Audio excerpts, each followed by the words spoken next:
Hi mga ka-viewers, update ko lang kayo, bali nandito na yung order ko galing sa upline namin, si Sir Romel. Sir Romel, thank you. Buti na lang may natira pang isa. Ito yung ipapadala ko sa probinsya, sa Davao. Kasi yung isang anak ko, yung bunso, ah, hindi magana kumain.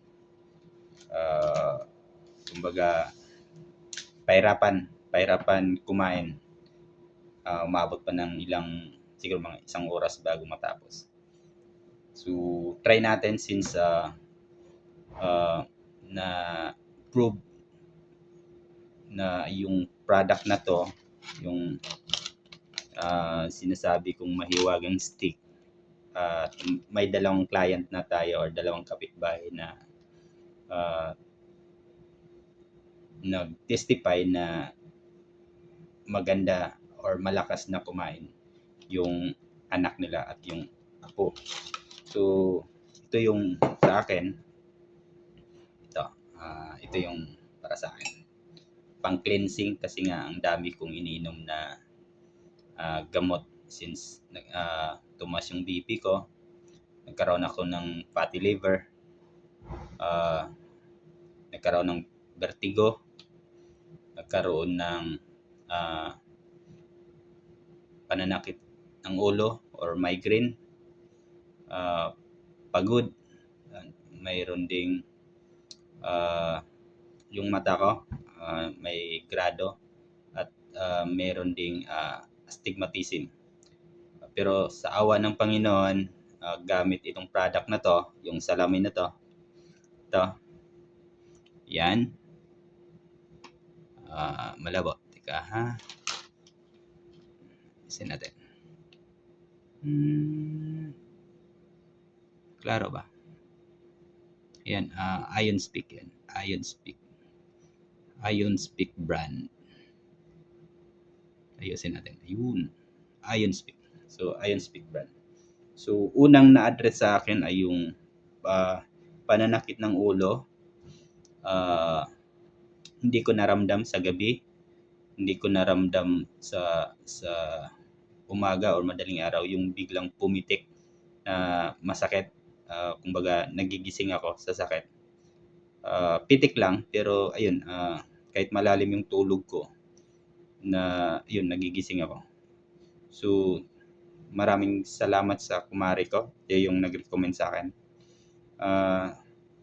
Yung next na address sa akin yung vertigo, hindi na ako hilo sa gabi at kahit sa araw. Hindi na ako natutulog dito kasi may times kasi na yung schedule ko is 1 p.m. to 10 p.m. So, ayun, umuwi na ako kasi nga ramdam ko na yung malakas ako, hindi na ako hilo. At yung, anong tawag nito?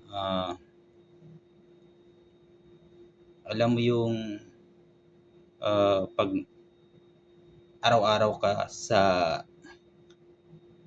radiation, yung nakaharap sa PC kasi nasa monitoring area po kami.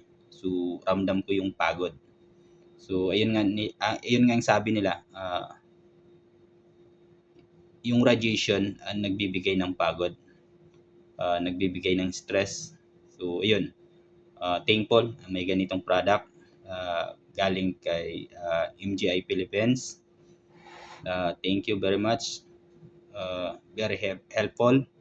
So nung nalaman ko ito sa kumare ko, tas nalaman ko na siya ay isang ISO certified. So hindi ako nagdalawang isip, bumili kasi as isang ama, ako yung source of income sa family namin. So kailangan unahin ko muna yung health ko. Yun nga sabi nila, health is wealth. Anhin mo yung pera kung wala ka na sa mundo. Okay? So, thankful na na-address yung pananakit ng ulo ko, yung vertigo ko, Yung stigmatism, wala na. Hindi na ako pagod. Kahit nakababad 8 hours, kahit hanggang sorry, may tumawag. Okay, so hanggang dyan lang. Hintay po kayo sa next content ko, yung batang tinulungan natin, yung pangalawang batang tinulungan natin. Hindi daw siya hindi daw siyang what I mean hirap pakainin, sabi ng lola niya. Pero ang initial report niya kanina ay malakas na kumain yung bata. So gagawa natin ng content. Okay, thank you. Bye-bye.